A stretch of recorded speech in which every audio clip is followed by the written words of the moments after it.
असुरराज, आप क्षण भर यहां प्रतीक्षा करें। मैं महारानी कयाधु को आपके आने की सूचना दे दूं।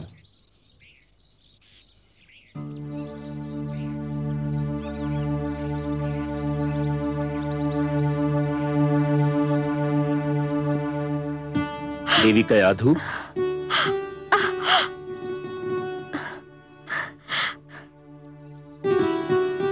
आप आ गए देवर्षि। मैं अकेली कब से घबरा रही थी। देवी कयाधु, अब न तो आप अकेली रहेंगी और न ही आपको घबराहट होगी, क्योंकि मैं अपने साथ आपके अकेलेपन और घबराहट दूर करने की सामग्री लाया हूं। क्या? मैं आपके पति असुरराज हिरण्यकश्यपु को अपने साथ लाया हूं।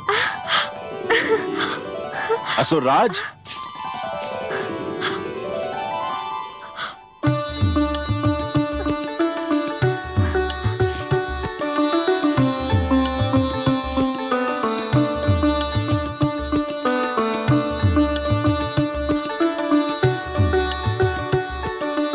नारायण नारायण।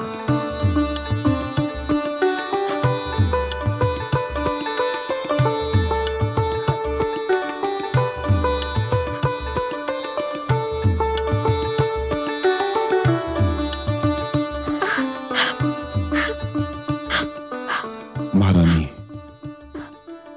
कैसी हो? देवर्षि की कृपा से मैं बिल्कुल ठीक हूँ महाराज। उन्होंने मुझे देवराज से छुड़ाकर यहाँ आश्रय दिया और मेरी ऐसी देखभाल की जो राजभवन में भी संभव नहीं थी। महारानी, देवराज इंद्र को अपने किए का फल मिल चुका है, किंतु देवर्षि नारद के उपकार को चुकाना मेरे लिए कभी संभव नहीं होगा।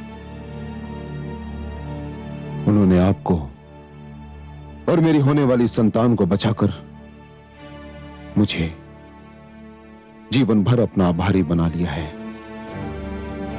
किंतु अब आपको चिंता नहीं करनी चाहिए। चलिए राजभवन चलते हैं, हमारी संतान वहीं जन्म लेगी। महारानी। नहीं महाराज। क्यों? इस कुटिया में मुझे वह आनंद और स्नेह मिला है जो मुझे राजभवन में भी नहीं मिल सकता।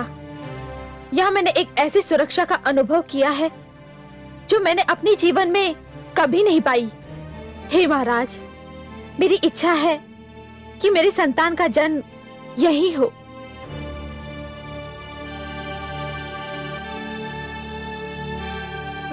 ठीक है, आपकी इच्छा के विरुद्ध मैं कोई भी कार्य नहीं करना चाहता महारानी। गर्भवती स्त्री को जहां भी आनंद मिले, संतान का जन्म वहीं होना चाहिए। मुझे कोई आपत्ति नहीं।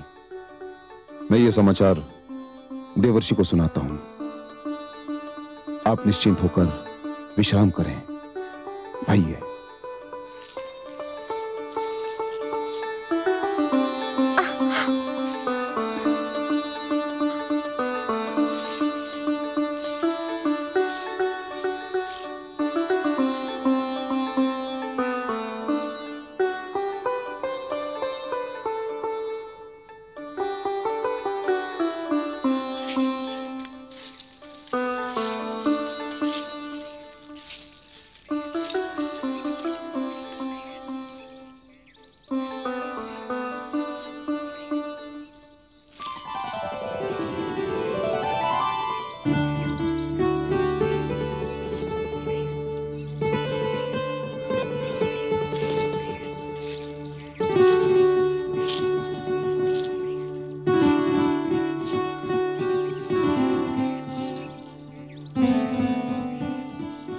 मुझे विष्णु और उसके भक्तों से अपार घृणा है। मैं ये भी जानता हूं कि आप इस सृष्टि में विष्णु के महानतम भक्त हैं,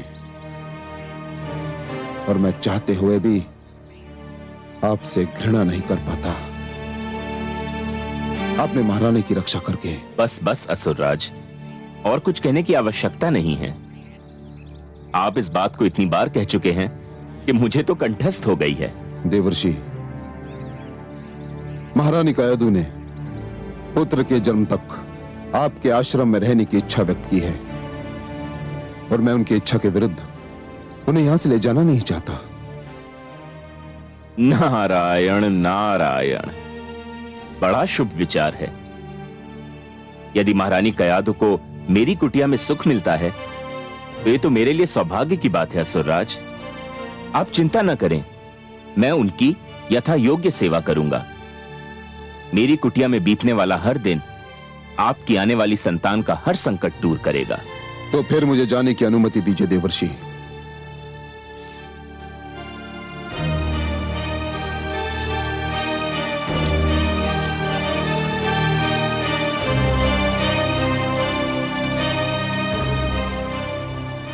हे नारायण, आपकी लीला भी अनुपम है।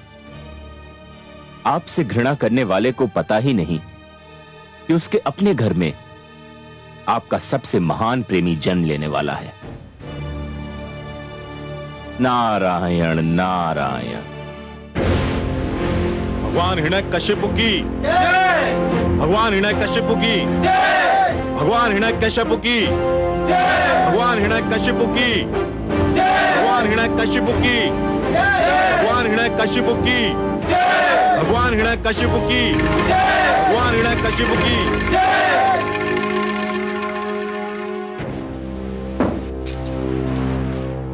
बधाई हो भगवान हिरण्यकशिपु, इंद्रासन पर बैठने के लिए बहुत बहुत बधाई हो। अब तो अप्सराएं आपके संकेत पर नृत्य करेंगी। समस्त देवगण नतमस्तक होकर आपको नमस्कार करेंगे।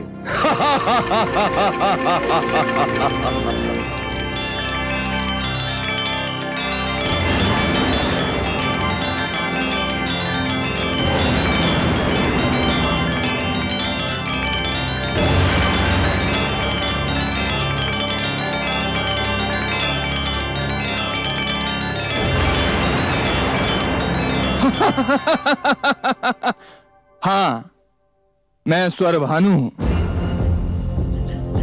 विष्णु ने मेरा सिर धड़ से अलग कर दिया था, पर वो मुझे मार नहीं सका क्योंकि मैं अमृत पान कर चुका था। मेरा कटा हुआ सिर राहु बनकर और कटा हुआ धड़ केतु बनकर आज भी जीवित है और सदैव जीवित रहेगा। मेरी सभा में तुम्हारा स्वागत है स्वरभानु। धन्यवाद भगवान हिरण्यकशिपु, आपको कोटि कोटि धन्यवाद और कोटि कोटि बधाई भी। देवराज की तो वैसे कई बार पराजय हुई, पर उसकी जो पराजय आपके हाथों हुई है वो अपना कोई उदाहरण नहीं रखती है। ऐसी करारी पराजय तो दानवराज कालकेतु भी उसे नहीं दे पाए थे। अब विलंब क्यों कर रहे हैं? विजय समारोह आरंभ कीजिए। इंद्रलोक की सुंदर अप्सराओं से कहिए आपके सामने बधाई नृत्य प्रस्तुत करें। आज तो हर्ष का दिन है, उल्लास का दिन है। हाँ, अप्सराओं को सभागार में लाया जाए।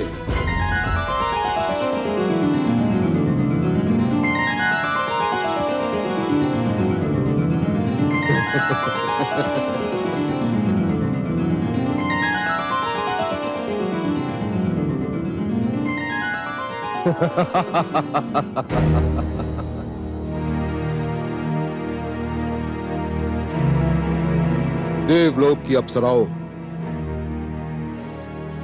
तुम आज तक देवराज इंद्र के लिए नृत्य करती थी, किंतु आज से तुम भगवान हिरण्यकशिपु के लिए नृत्य करोगी, क्योंकि यह सिंहासन अब मेरा हो चुका है और मेरा ही रहेगा। नृत्य प्रस्तुत करो, एक ऐसा सुंदर नृत्य जिसे देखकर मैं अपनी कठोर तपस्या की सारी थकान भूल जाऊं। नाचो, नाचो। धा, धे कट धा, धिदकत धा धिदकत धा धिदकत धा धिदकत धा धिदकत धा धा धा धा धिदकत धा होनी होय बड़ी बलवान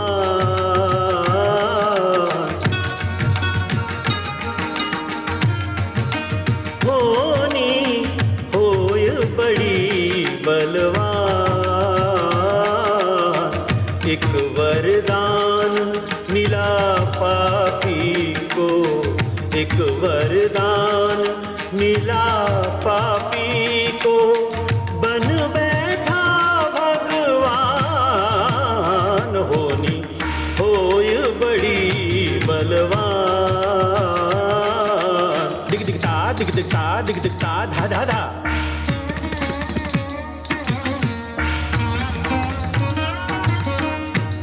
धाक तिक धेता ता धे देता धा धाक तिक धे धेता धे देता अहंकार के मधु में फूला करे पाप का काम तत थई तत आथई तत थई तत आथई तत थई तत आथई तत निर्दोषों को कुचले मसले ना जाने परिणाम ढाक ढाक ढाक ढाक झट झटता दया धर्म का अर्थ न जाने दया धर्म का अर्थ न जाने ये ऐसा पाषाण होनी होय बड़ी बलवान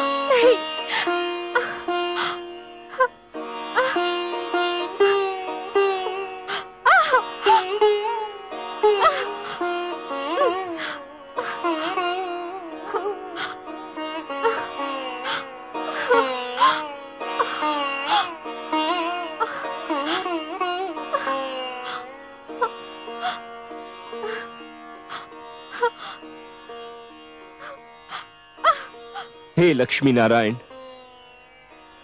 मैंने कयाधु को अपनी पुत्री मानकर यथाशक्ति उसकी सेवा की है, किंतु अब वह जिस अवस्था में है उस अवस्था में कोई भी पुरुष, चाहे वह उसका पिता ही क्यों न हो, उसके पास नहीं रह सकता। हे सर्वेश्वर, मुझे आपकी सहायता चाहिए। अब केवल आप ही मेरी सहायता कर सकते हैं सर्वेश्वर।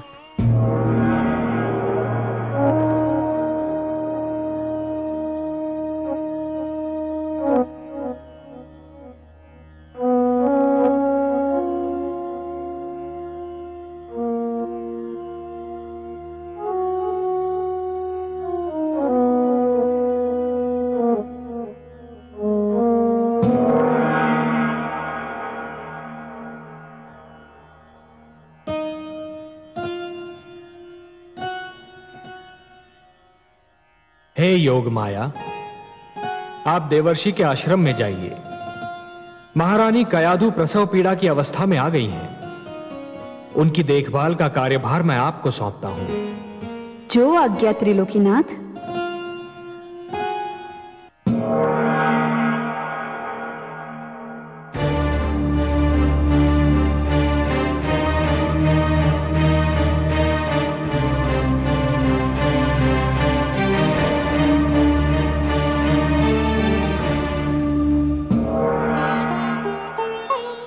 प्रणाम देवर्षि। धन्य है देवी कि आप आ गईं। मेरे तो हाथ पांव फूल गए थे। आप चिंता न करें देवर्षि, मैं सब संभाल लूंगी।